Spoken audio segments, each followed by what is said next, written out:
Hello, नमस्कार दोस्तों। स्वागत है आपका आज की क्लास में।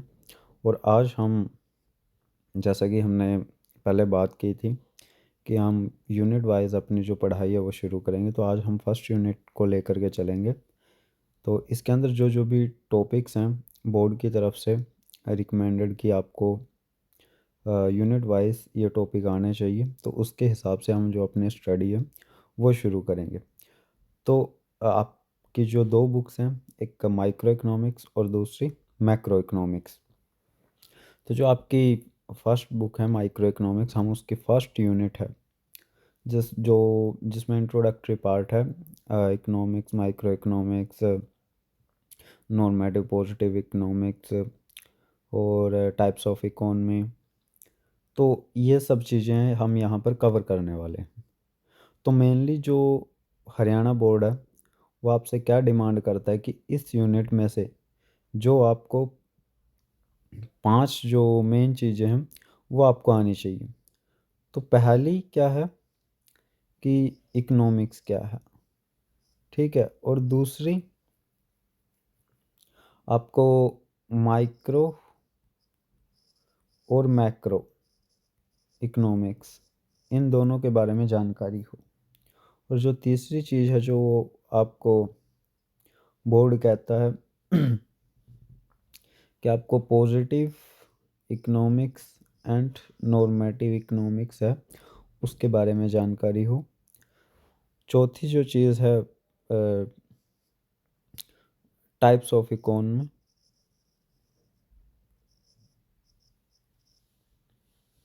और इसमें जो आपके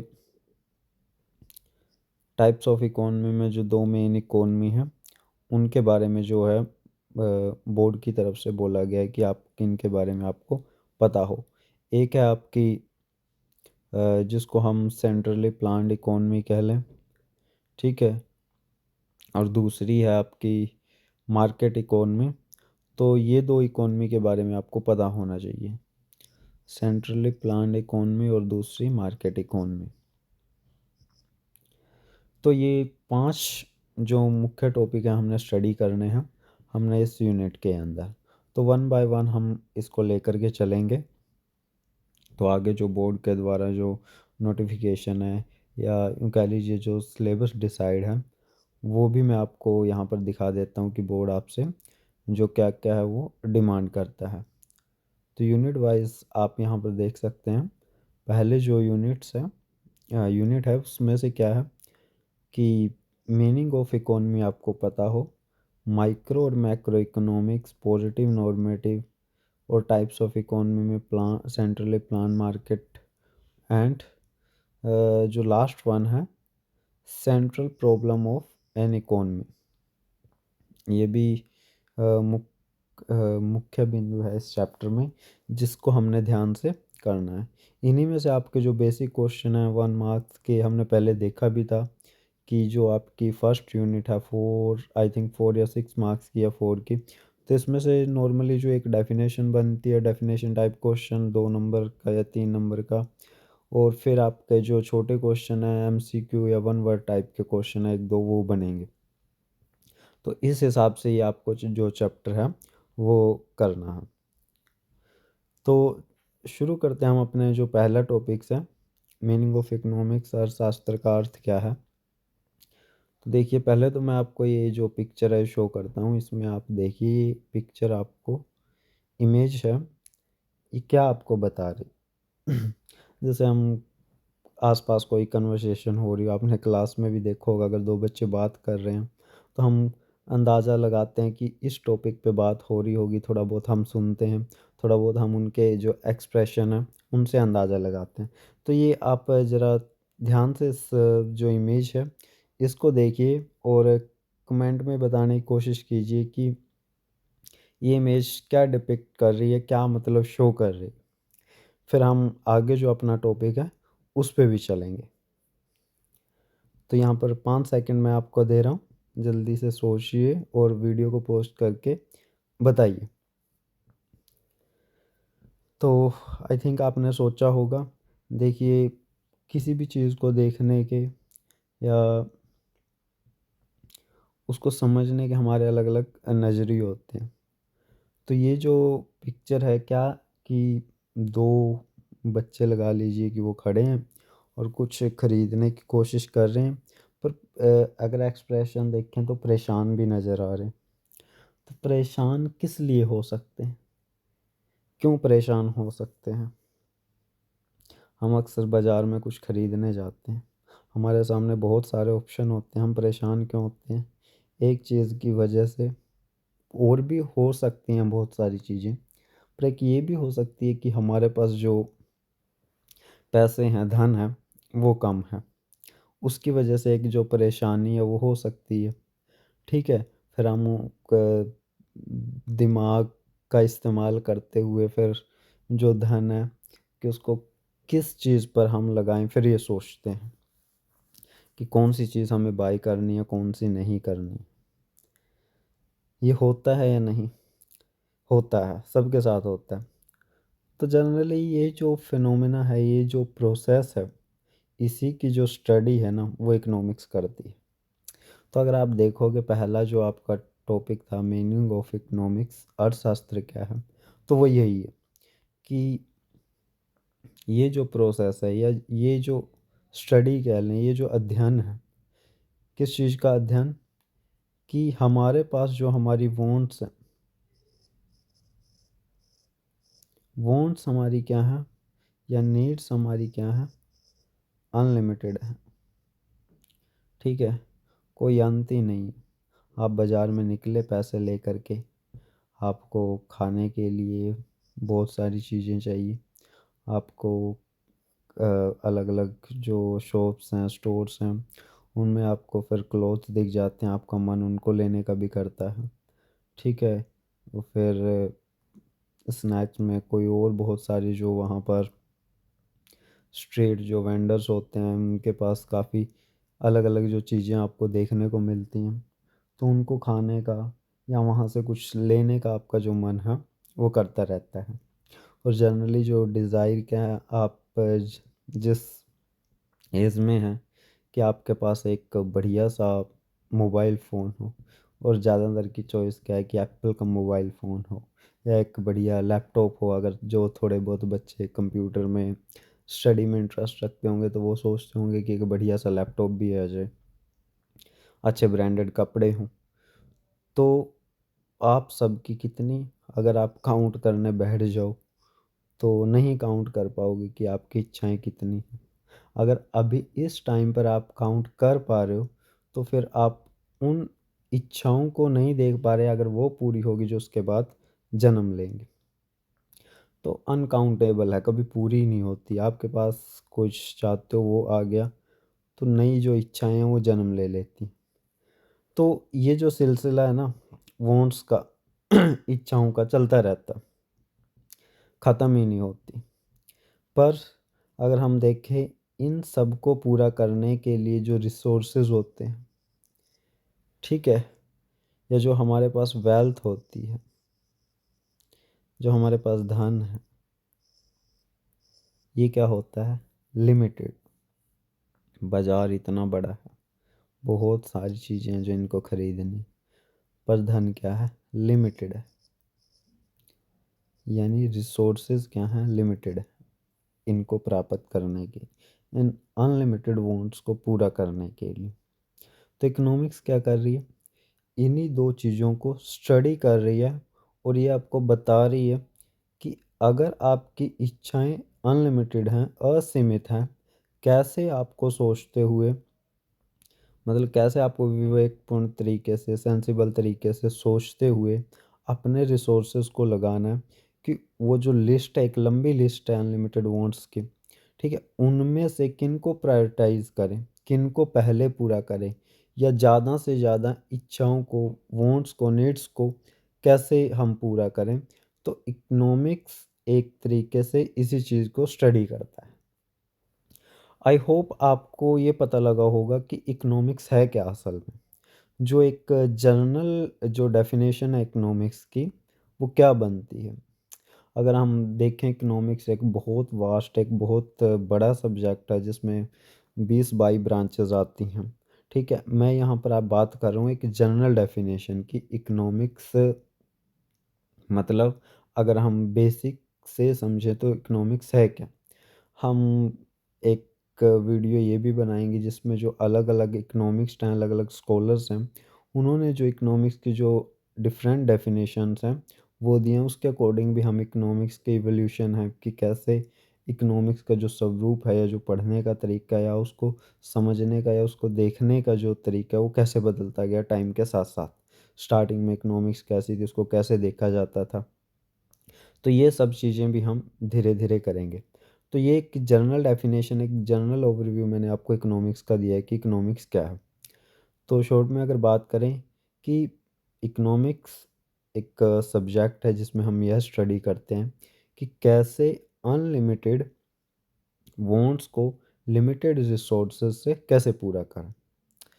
तो इकोनॉमिक्स एक साइंस कह लें या सोशल साइंस कह लें, मैं सोशल साइंस कहना ज़्यादा ठीक रहेगा क्योंकि साइंस दो प्रकार की, एक नेचुरल एक सोशल और भी होती हैं। पर यहाँ पर आपने देखा होगा इकोनॉमिक्स को आपने एसएसटी सोशल साइंस के अंडर पढ़ा था, ना कि जो आपके पास एक साइंस सब्जेक्ट था उसके अंडर।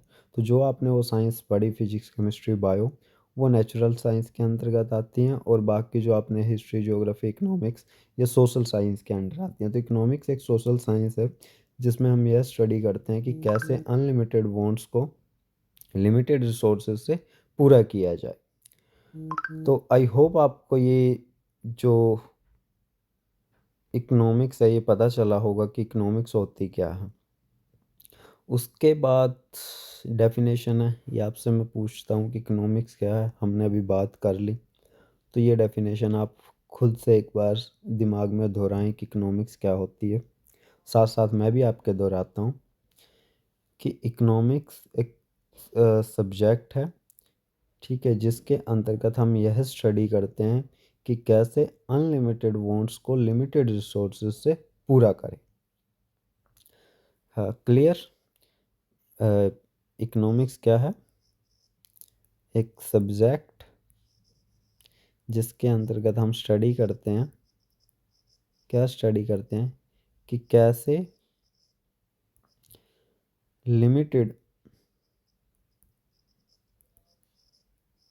रिसोर्सेज से अनलिमिटेड वांट्स को कैसे पूरा करें। अनलिमिटेड वांट्स या नीड्स, ठीक है। तो इकोनॉमिक्स एक सब्जेक्ट है जिसके अंदर हम स्टडी करते हैं कि कैसे लिमिटेड रिसोर्सेज से हम अनलिमिटेड वांट्स को पूरा करें। तो ये एक जनरल डेफिनेशन है इकोनॉमिक्स की।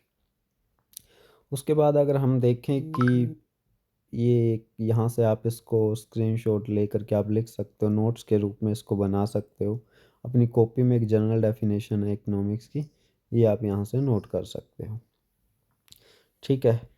तो इसका स्क्रीनशॉट लेना, स्क्रीनशॉट ले लीजिए।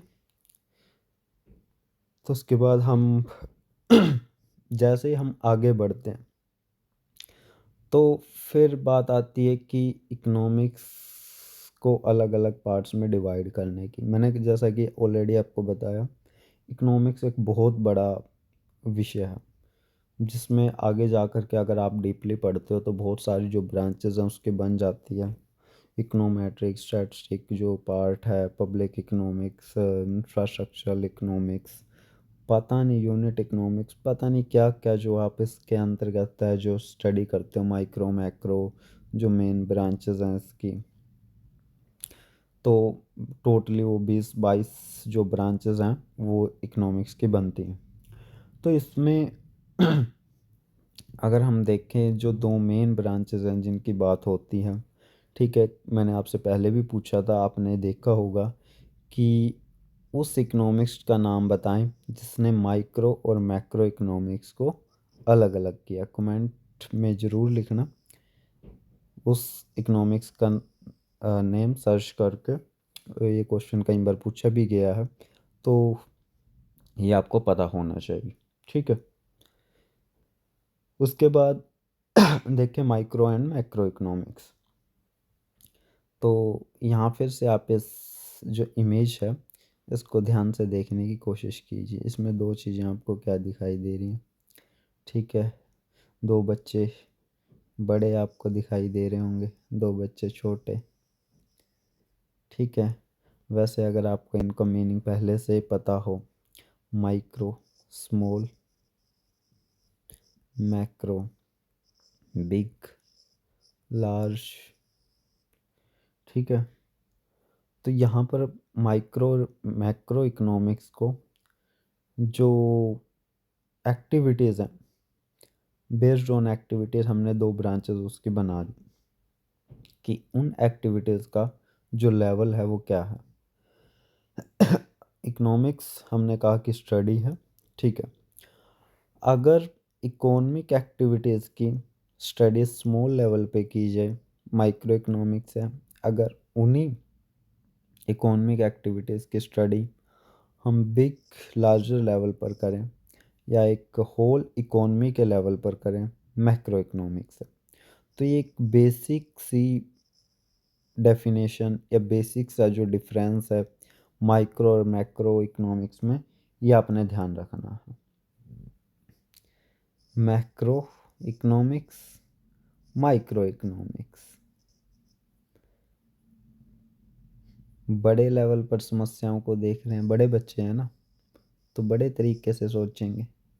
छोटे बच्चे हैं तो उनका जो देखने का, चीज़ों का जो नज़रिया है या समझने का, वो भी स्मॉल लेवल पर होगा। देखिए, जब आप छोटे बच्चे होते हैं तो आपके घर की जो दुनिया है वही आपके लिए सब कुछ होता है। धीरे धीरे थोड़े बड़े होते हो, आप पड़ोसियों के घर में भी जाते हो, उनके बारे में पता चलता है। ठीक है, फिर वो सब आपके लिए एक दुनिया बन जाता है। और बड़े होते हो, गांव में घूमते फिरते हो, अगर शहर है तो वहाँ पर आसपास पार्क में जाते हो। ठीक है, तो फिर वो आपके लिए मतलब संसार हो जाता है। और बड़े होते हो फिर आपको और चीज़ों के बारे में पता चलता है, किसी दूसरे गांव शहर में स्कूल में जाते हो तो वहाँ पर आप, तो छोटे लेवल पर अगर हम इकोनॉमिक एक्टिविटीज़ की स्टडी करें, छोटे बच्चे हैं, छोटे लेवल पर कर सकते हैं, देख सकते हैं, समझ सकते हैं। तो माइक्रो स्मॉल, स्मॉल लेवल पर स्टडी करता है इकोनॉमिक एक्टिविटीज़ की। ठीक है, मैक्रो लार्जर लेवल पर, ठीक है, इकोनॉमिक एक्टिविटीज़ की स्टडी करता है। तो अगर हम डेफिनेशन की बात करें, माइक्रो इकोनॉमिक्स, ठीक है, जिसके अंतर्गत या जिसके अंडर हम कह लें स्मॉल स्केल पर, ठीक है, या इंडिविजुअल लेवल पर जो इकोनॉमिक एक्टिविटीज़ है उनकी स्टडी करते हैं। मैक्रो इकोनॉमिक्स में होल इकोनॉमी की या लार्ज लेवल पर या एक बड़े ग्रुप की जो इकोनॉमिक एक्टिविटीज़ हैं वो स्टडी की जाती हैं। ये एक बेसिक सा डिफरेंस है स्मॉल और बिग। ठीक है, स्मॉल स्केल पर इकोनॉमिक एक्टिविटीज़ की स्टडी, लार्जर लेवल पर इकोनॉमिक एक्टिविटीज़ की स्टडी। ठीक है, तो अगर आपको ये माइक्रो और मैक्रो वर्ड हैं, इनकी हिस्ट्री आप देख सकते हैं, वो इतना पूछा नहीं जाता। ठीक है, पर ये आपको ध्यान रखना, माइक्रो इकोनॉमिक्स छोटे लेवल पर, मैक्रो इकोनॉमिक्स बड़े लेवल पर जो आपका है स्टडी करता है। तो ये आपका एक डिफरेंस है अगर हम देखें माइक्रो और मैक्रो में। तो individual business decision regarding resource allocation, pricing, consumption. तो इंडिविजुअल और जो बिजनेस डिसीजन है, ठीक है, उसके बारे में जो है माइक्रो इकोनॉमिक्स है, studies individual and business decisions. तो इंडिविजुअल की स्टडी करता है, तो exam means the whole economy as a whole, यानी पूरे इकोनॉमी के स्तर पर। ठीक है, ये आपके जो स्टडी है इकोनॉमिक एक्टिविटीज़ की करता है, या एग्रीगेट चीज़ों के, एग्रीगेट का मतलब एक समग्र के रूप में होता है पूरे ग्रुप की। ठीक है, तो फोकस क्या रहता है माइक्रो इकोनॉमिक्स का, अगर देखें इंडिविजुअल मार्केट, फार्म्स, कंज्यूमर्स। और माइक्रो इकोनॉमिक्स में जो फोकस रहता है बड़ा है तो पूरे देश के स्तर पर रहेगा, पूरी ग्लोबल इकोनॉमी को स्टडी हम इसमें करेंगे मैक्रो में।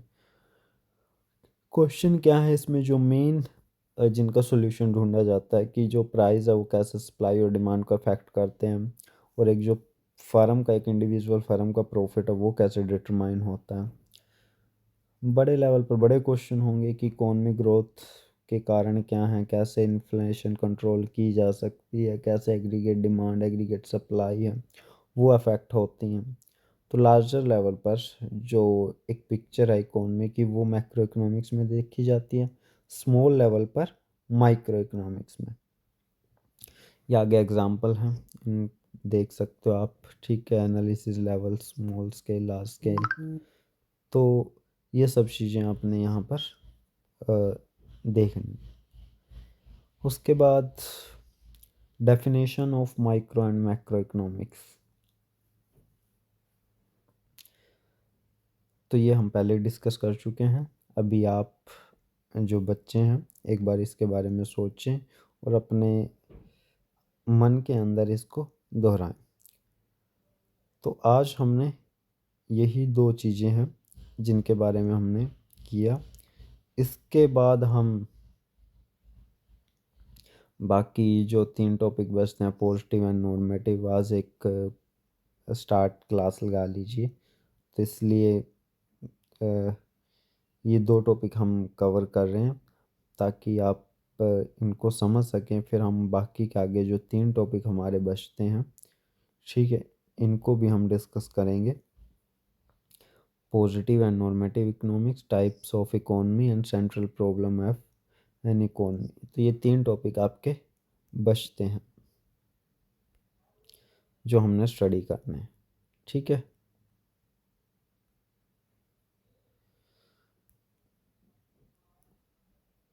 तो एक ये, दूसरा और तीसरा। बाकी आप इसको पढ़ के रखें, अच्छे से इसको रिवाइज करें। फिर जो अगली क्लास है वो आपके लिए आसान रहेगी उसको समझना, जानना, ठीक है। तो बाकी चीज़ों की फिर हम बाद में डिस्कशन करेंगे। आज के लिए इतना ही। Thank you. अगर आपके कोई भी सवाल हो इन टॉपिक से रिलेटेड, आप कमेंट बॉक्स में पूछ सकते हैं।